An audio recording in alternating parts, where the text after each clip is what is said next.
Caitlin Clark is not just a basketball player. She is a cultural moment.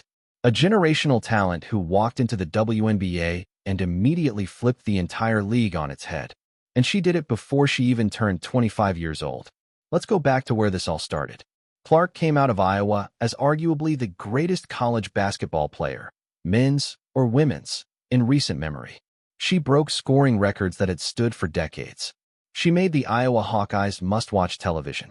She sold out arenas that had never seen a crowd like that before. She made people who had never watched a single second of women's basketball pull up a game on a Tuesday night just to see what the hype was about. And every single one of those people understood within 5 minutes exactly why the hype was real. When the 2024 WNBA draft came around, there was no debate, no conversation, no deliberation. The Indiana Fever selected Caitlin Clark with the first overall pick, and from that moment forward, the WNBA was never going to be the same. Now let's talk about what she actually did in her first season, because the numbers are genuinely ridiculous for a rookie. She averaged 19.2 points per game. She was dishing out assists at a rate that made people question whether they were watching a point guard or a magician. She was pulling down rebounds, coming up with steals, and doing it all while carrying the weight of an entire franchise, an entire fan base, and honestly, an entire league on her shoulders every single night. She won Rookie of the Year. She made the All-Star game. She was named to the All-WNBA first team. In year one, as a rookie, in a league full of veterans who had been playing professionally for years. And the crowd she drew? Historic. The Indiana Fever were selling out games. Road arenas were packed specifically because people wanted to see Clark play. TV ratings for WNBA games shot up in ways the league had never experienced. Sponsors came flooding in. New fans discovered the sport. Veteran players who had been grinding in this league for a decade finally started getting the recognition and attention they had always deserved, partly because Clark's rising tide was lifting every single boat around her. She is 24 years old, and she already changed the sport. That is not an exaggeration. That is just what happened. Then came 2025. And if 2024 was the highlight reel, 2025 was the gut punch. Clark suffered a severe groin injury and also dealt with a bone bruise in her left knee. Those two injuries together kept her off the floor for the majority of the season. She played just 13 games. 13. For a player who had just proven herself as one of the most exciting and impactful athletes in the country, being limited to 13 games was genuinely painful to watch as a fan. But here is the thing about Caitlin Clark. Even hurt, even limited, even playing through pain and discomfort, and the frustration of not being able to compete at the level she knows she's capable of, she still put up 16.5 points per game. She was still averaging 8.8 assists and 1.6 steals. She was still doing things on a basketball court that most players in this league cannot do when they are completely healthy. That is not a small thing. That tells you everything you need to know about the kind of competitor she is. The injury sidelined her for about 8 months. 8 months away from the game she loves, away from the fans, away from the court where she has always felt most at home. That is a long time. That is a lot of rehab sessions and ice baths and early mornings and late nights and moments of doubt that she had to push through completely out of the public eye. And then in March, she came back. Not in a regular season game. Not in a low-stakes situation where she could ease her way back in and take her time finding her rhythm. She came back representing her country. She suited up for Team USA in the FIBA World Cup qualifier, and she showed the world that Caitlin Clark is not done. Not even close. She is healthy, she is hungry, and the 2026 WNBA season is right around the corner. The Fever's preseason is just weeks away. The full season follows shortly after. And every single person who follows this sport is waiting to see what a fully healthy Caitlin Clark looks like after going through everything she went through in 2025. Because if the version of her that played through injury can still put up 16 points and nearly 9 assists a game, what does the unleashed version look like? What does she look like when she is not managing pain, when she is not holding back, when she is playing with full confidence in her body and her health?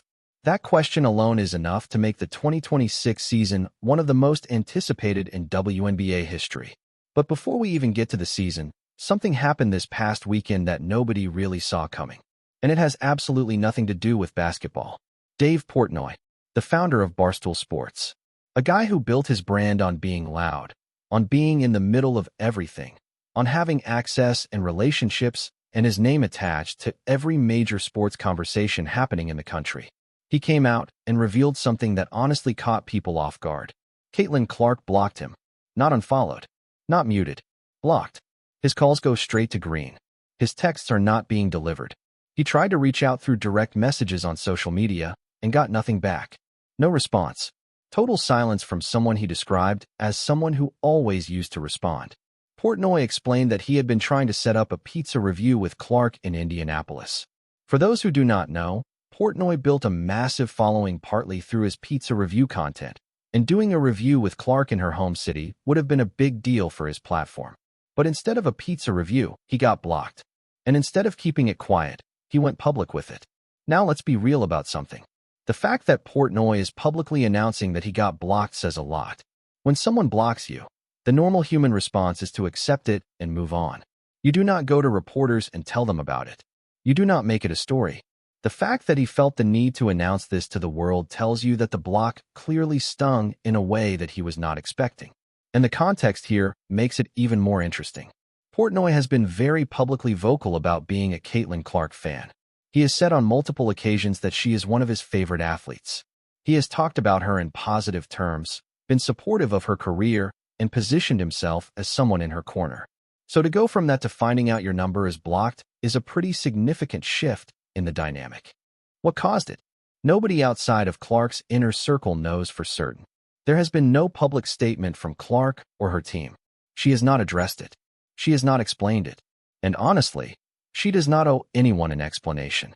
If she decided she no longer wanted contact with someone, that is entirely her right. She is a 24-year-old woman who is more than capable of deciding who she wants in her life and who she does not. But the internet, naturally, has a lot of opinions about it. Some people think there was a specific incident that caused the block. Others think it was a gradual decision that had been building for a while. Some people are defending Clark completely and pointing out that she does not owe Portnoy or anyone else access to her life. Others are curious about what happened behind the scenes that led to this moment. What is interesting is the timing. This story broke the same weekend that the men's NCAA Tournament Final Four was being held in Indianapolis. Clark City, the city where she plays, where she lives, where she has built her professional life. Portnoy was in town for the Final Four coverage. So both of them were in the same place at the same time, which added another layer of awkwardness to an already awkward situation. Did they cross paths? Did they end up in the same building, the same event, the same room? Nobody has confirmed anything publicly, but when you have two people with that level of public profile in the same city at the same time after a story like this drops, it is hard not to wonder. Here is the bigger picture, though. Caitlin Clark is someone who is extremely careful and intentional about how she presents herself publicly. She is not someone who gets caught up in drama. She is not someone who makes reckless decisions. Everything about the way she has handled her public profile since entering the league suggests that she thinks things through and acts deliberately. So if she made the decision to block Portnoy, you have to believe it was not a snap decision. It was not done in anger in the heat of a moment. It was a considered choice. And that, more than anything else, is what makes this story interesting. Not the drama of it, not the gossip angle, but the fact that one of the most visible athletes in the country, someone who has handled an insane level of fame and scrutiny with remarkable composure, made a quiet, deliberate decision to remove someone from her life. No announcement, no explanation, no drama on her end, just a block number and a closed door. That is actually a very mature, very grounded way to handle something. You do not owe people access to you just because they have been publicly supportive of your career. Fame does not create an obligation. Attention does not create a relationship. And Clark, young as she is, seems to understand that better than a lot of people twice her age. Meanwhile, the basketball world is waiting. The 2026 WNBA season is coming fast. Clark is healthy. She is motivated. She has had 8 months to sit with the frustration of a lost season and channel it into preparation.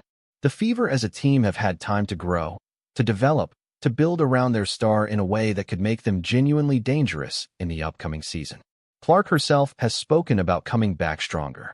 She went through something that would have derailed a lesser competitor. Serious injury, extended time away, watching from the sidelines while the sport you love keeps moving without you. That is hard. That is the kind of thing that breaks some athletes mentally even after their bodies have healed. But everything about Clark's return with Team USA suggests that she came through it intact and ready.